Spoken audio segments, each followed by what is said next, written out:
Davvero in questa casa c'è un canneto di sussurri, è un fiume dove tutta scorri, è un cerchio di tartufi bianchi,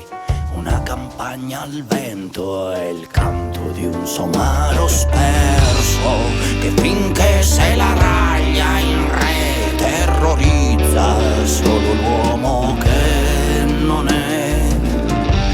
e tiene una distanza che erotizza un mondo demodè dove tu vorresti stare ed io vicino a te. C'è il cumulo di tegole dove tieni i tuoi ragni e la tana ossuta delle lacrime e il vino delle musiche che vagola i tormenti e ci dondola con gli occhi assenti, finché la distanza cede ai motivi di un istinto inutile e le urla in cui mi sfibro nutrono il buio e il fuoco del suo auto da fè, mentre ti potevo dire stai vicino a me.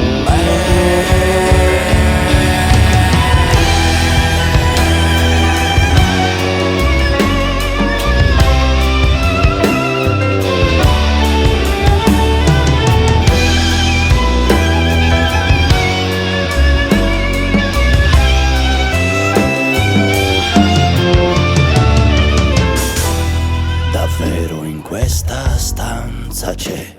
un tappeto di sussurri, è un letto dove tutta scorri, è un cenno di saluti stanchi, la mia compagna al freddo ed io dannato nell'inverno, finché la distanza cede al respiro del mio corpo in te,